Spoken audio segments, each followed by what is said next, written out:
Je suis devenue la meilleure version de moi-même et pour beaucoup, ça peut être un succès, alors que moi, ça m'a bousillé la vie.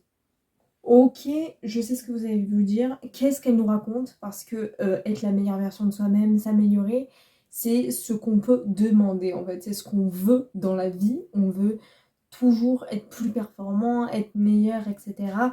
Toujours, se sentir meilleur que ce qu'on était hier. Sauf qu'en fait, c'est ce que j'ai fait. J'ai appliqué ce qu'on voit sur les réseaux. Vous savez, le truc de devenir la meilleure version de soi-même, surplanifier, et cetera. Avoir je ne sais combien d'ambitions, essayer de tout calculer pour que je puisse faire, tout ce que je voulais faire en même temps. Et en fait, ça ne m'a pas du tout rendue heureuse. Et c'est de quoi on va parler aujourd'hui. Voilà, parce que c'est un sujet qui prend énormément d'ampleur actuellement, dans laquelle j'ai été finalement victime, entre guillemets. J'ai envie qu'on déconstruise un petit peu ça d'une expérience personnelle. Ça ne veut pas dire que c'est mal, simplement je pense qu'il faut rétablir des vérités. Déjà, pour celles et ceux qui sont dans ce cas-là, vous le savez, ça peut donner une anxiété de performance. C'est-à-dire, on va être anxieux de devoir toujours être plus. En fait, c'est de la surcharge mentale qu'on s'impose à soi-même. Étant déjà de nature perfectionniste, étant déjà de nature minutieuse et organisée, ce principe de devenir la meilleure version de soi-même m'a vraiment flingué mon quotidien.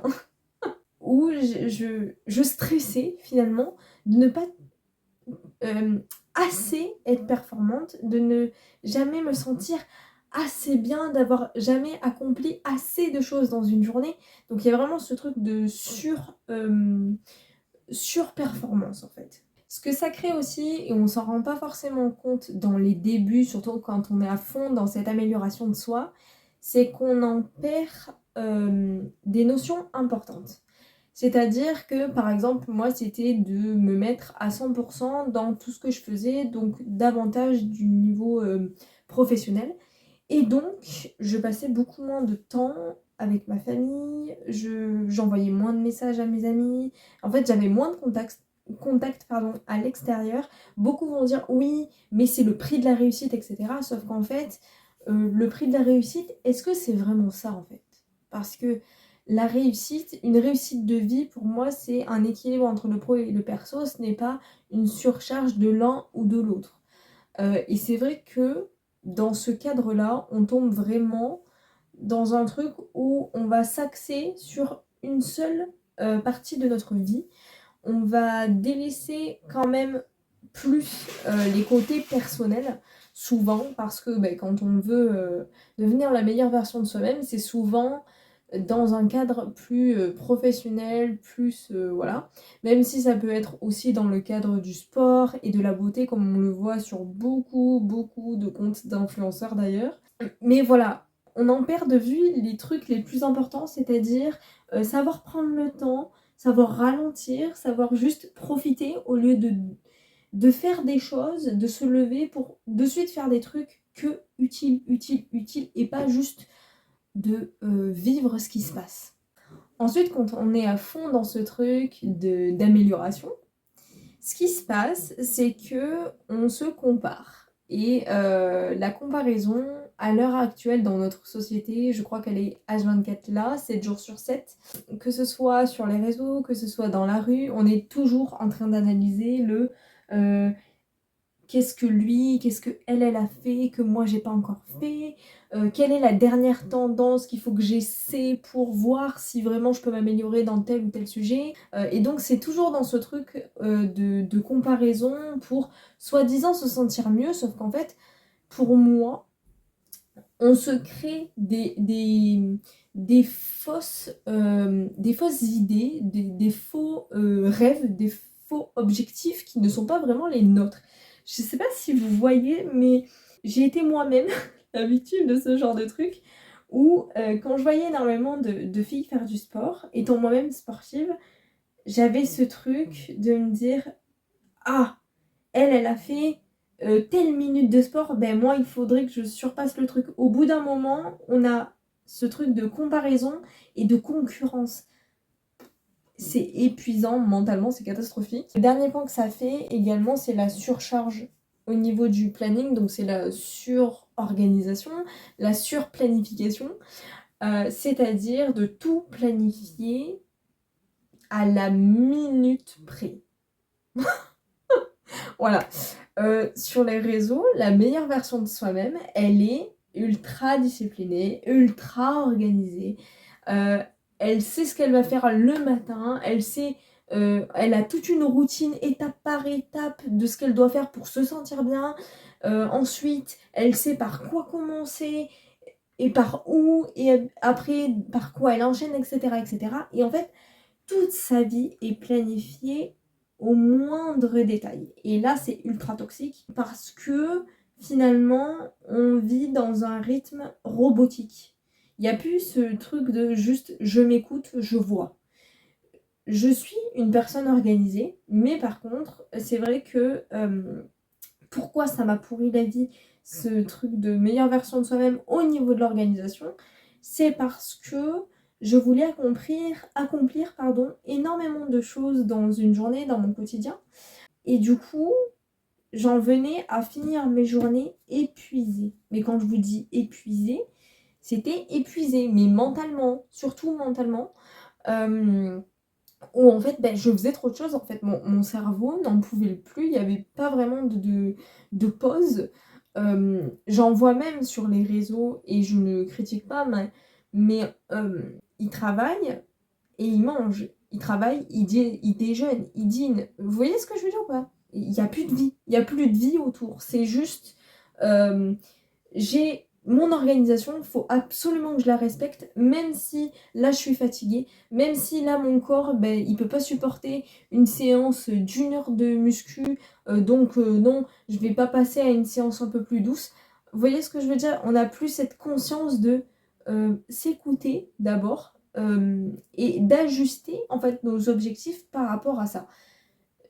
L'organisation, c'est bien. La surplanification, c'est néfaste à long terme. Je vous le dis, j'ai été vraiment une grande victime de ce truc-là. Parce que je suis dans cette performance de gain de temps H24. Je veux gagner du temps, gagner des minutes, etc. Sauf qu'en fait, c'est se mettre la pression pour rien. Et finalement, ce truc de je veux absolument un gain de temps nous fait perdre du temps. C'est ce que j'ai constaté. Écoutez, ça va faire bientôt 1 an que j'ai pris conscience de ce genre de choses et que j'ai ralenti petit à petit parce que même pour après ressortir de ce truc, ça met du temps. Mais en fait, j'y ai été pendant bien 2 ans, je dirais. Et j'ai été pas bien en fait. C'était censé être un truc bien-être et c'est ce qu'on nous vend d'ailleurs sur les réseaux. Mais non, c'est beaucoup plus néfaste que ça en a l'air en fait. On a l'impression que c'est simple, on a l'impression que tout est fluide, que si vous planifiez au moindre truc, vous allez gagner du temps et donc vous sentir mieux, vous allez avancer sur un tas de projets, sauf qu'en fait pas du tout. Parce que votre cerveau se fatigue de plus en plus dans un rythme effréné et qui ne prend pas compte finalement de vos propres besoins. Donc ça vous fatigue et en même temps vous allez faire des tâches qui ne sont pas réellement importantes pour votre avancement, mais juste parce que vous êtes dans cette concurrence du reste du monde. D'où ça vient de courir après le temps, parce que très clairement, devenir la meilleure version de soi-même, c'est courir après le temps pour vraiment être dans cette perfection dans chaque domaine de sa vie. Déjà, la première chose, c'est la révolution industrielle. Donc les premiers emplois, les premiers jobs, les premiers métiers dans l'industrie, en fait, ont mis des horaires et donc on fait que le temps est devenu une ressource. On fait que les gens devaient être productifs, devaient respecter des horaires stricts pour, on va dire, bien vivre confortablement. Donc c'est là que ça s'est instauré, où déjà on était dans ce truc, ok, là, bah, je travaille tant de temps et du coup après j'ai tant de temps pour d'autres trucs à côté. Donc déjà ça commençait à instaurer tout ce climat de il faut aller beaucoup plus vite. Mais il faut bien se rappeler que ça n'a pas toujours été le cas en fait. Avant, il n'y avait pas d'horaire, on vivait vraiment juste au jour le jour. On se levait quand le soleil se levait, on se couchait quand le soleil se couchait. Il n'y avait pas cette notion réellement de temps. On savait quelle heure il était, mais est-ce qu'on était pressé? Non. Est-ce qu'on vivait bien? Oui, malgré tout. Voilà. Le deuxième facteur, c'est tout simplement la société de consommation. Voilà, donc à l'essor des publicités, de la société un peu du capitalisme finalement, il y a tout ce truc où finalement la vitesse est devenue un facteur de succès. Au plus on va vite, au plus on a de chances de réussir. C'est devenu un facteur clé.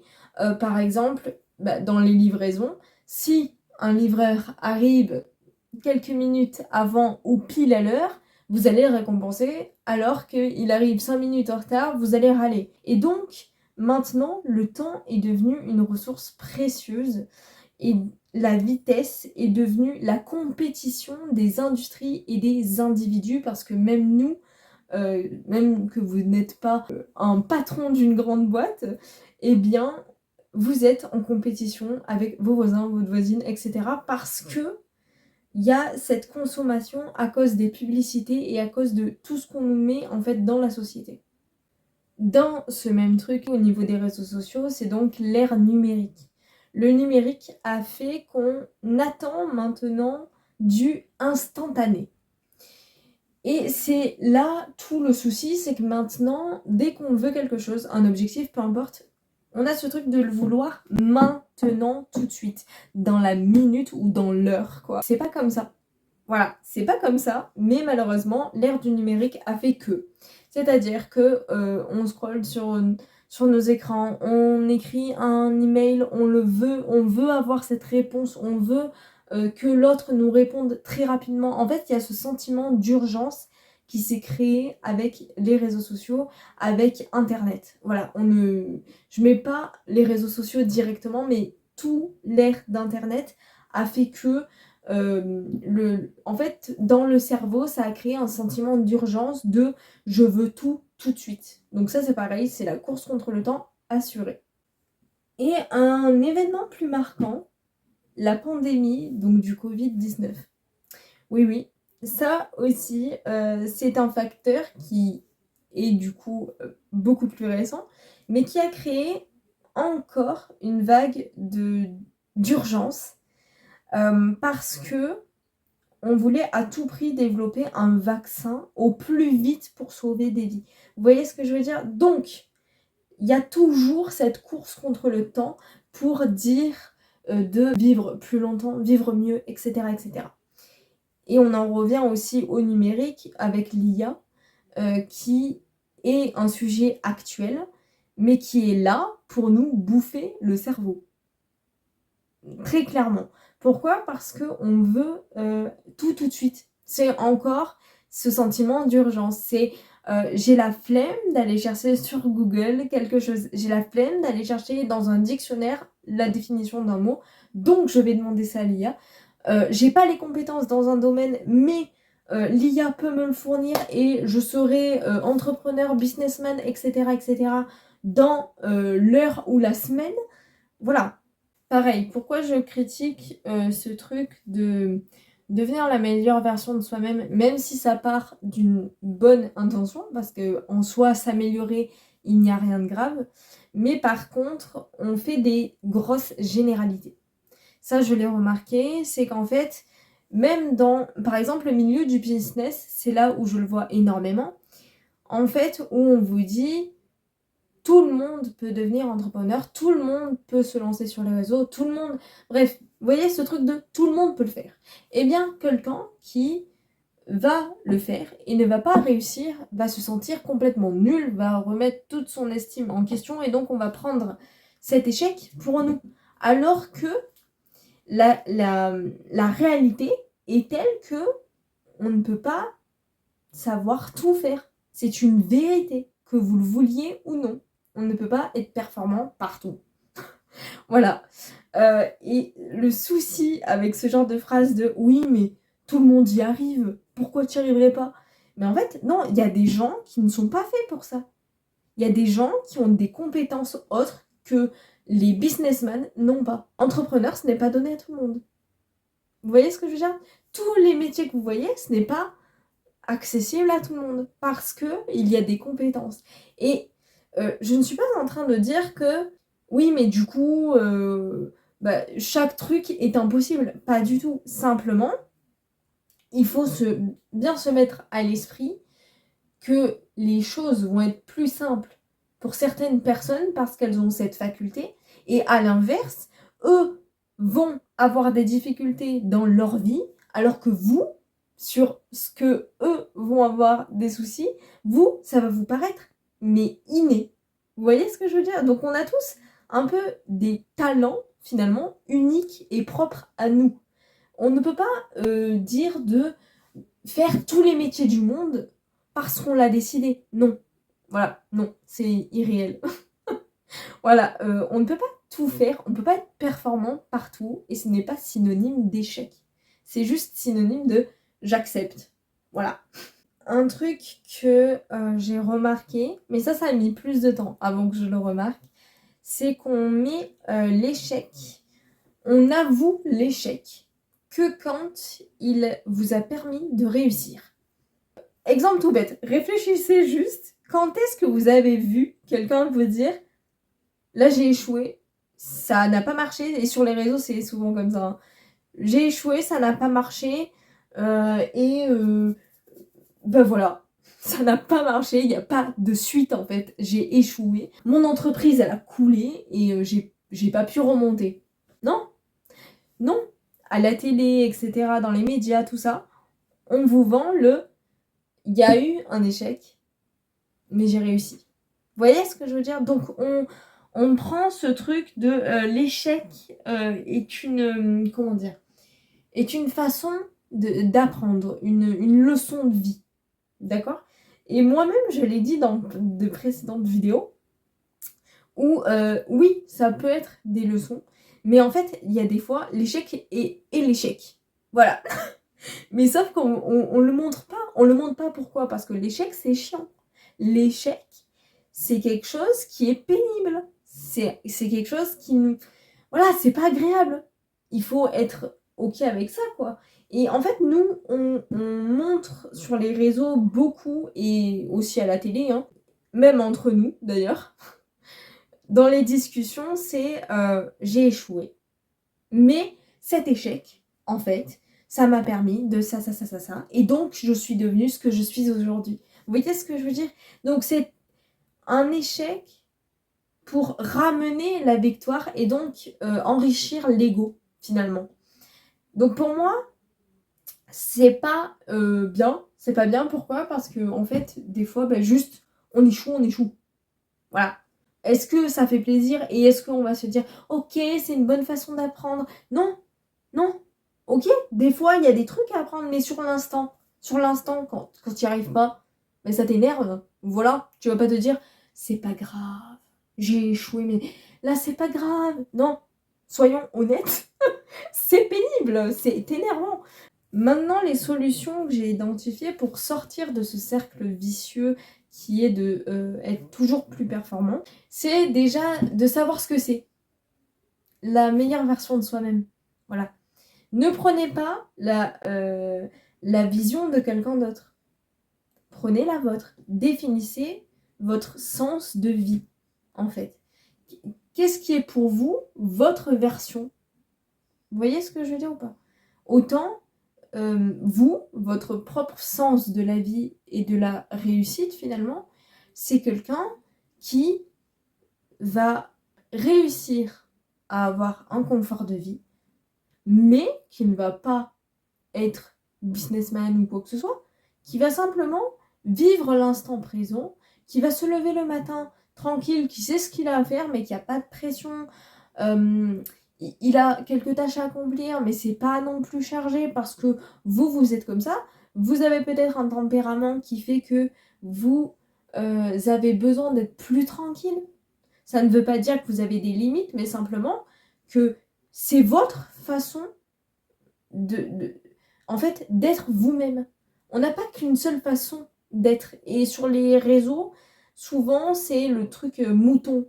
C'est une personne va parler de sa propre version de l'amélioration de soi, et bien tout le monde va avoir la même. Non. On a tous une vision différente. Après, c'est également savoir ce que tu cautionnes et ce que tu ne cautionnes pas. Ça ne veut pas dire critiquer, ça ne veut pas dire, on va dire, exploser dans tous les sens pour dire son point de vue. C'est simplement, ok, j'irai pas dans ces endroits, je ne ferai pas ça. Ça, j'accepte, parce qu'il y a des nuances, il y a des grades, il faut aussi accepter que chaque personne a son grade de gravité et de limite. Mais du coup, quelles sont vos limites à vous? Et du coup, comme je le disais, c'est d'accepter les mentalités des autres. Nous ne sommes pas pareils, nous n'avons pas les mêmes ambitions, les mêmes objectifs. On n'a pas été éduqués de la même façon. On a des parcours de vie différents. Donc, oui, il y a des choses, par exemple, que moi, je ne cautionne pas du tout et du coup que je défends sur les réseaux sociaux. Par contre, critiquer de manière très ouverte, je ne le fais plus. Je l'ai fait, je le fais de moins en moins parce que c'est quelque chose qui a été ancré quand même beaucoup vis-à-vis de mon caractère, mais c'est vrai qu'il ne faut pas en fait. Il faut juste être ok de, bah oui, moi j'ai cette pensée-là, j'ai cette mentalité-là. Je ne cautionne pas certaines choses, mais il faut que j'accepte que bah, certaines ont le droit d'avoir d'autres pensées. Voilà, même si nous, on va pas du tout cautionner ça, hein, mais d'accepter le fait que bah, il faut de tout pour faire un monde. Enfin, la dernière chose, c'est d'arrêter de chercher l'utilité partout. Des fois, faire les choses juste parce que t'en as envie, sans aucune utilité, eh bien, c'est tout aussi plaisant, en fait. Parce que maintenant, on est dans ce truc de, ok, donc là, je vais faire mon sport parce que ça va me permettre d'être beaucoup plus performant. Donc c'est toujours une utilité, il y a toujours quelque chose derrière. Juste faire quelque chose parce que vous avez envie de le faire et qu'il n'y a pas de, je sais pas, ouais, d'utilité, hein, j'ai pas d'autres mots là qui me viennent à l'esprit, mais d'utilité de faire ça. Des fois, juste on a envie, quoi, et c'est tout. Et c'est tout aussi bien, vous serez tout aussi heureux et heureuse, voilà. Donc voilà, j'espère que cette vidéo vous aura plu. Ça m'a fait très plaisir de la tourner. C'est on va dire, une vidéo que je me devais de tourner pour celles et ceux qui veulent devenir la meilleure version d'eux-mêmes, parce que je voulais exposer le fait que ça peut être bien comme pas bien, et que personnellement ça m'a pourri la vie, et que d'en sortir a fait que je suis devenue finalement encore meilleure parce que je suis devenue réellement moi-même. Dans tous les cas, j'ai hâte de savoir votre point de vue sur cette vidéo et sur le sujet. J'adore quand on peut dialoguer comme ça sur votre façon de penser aussi.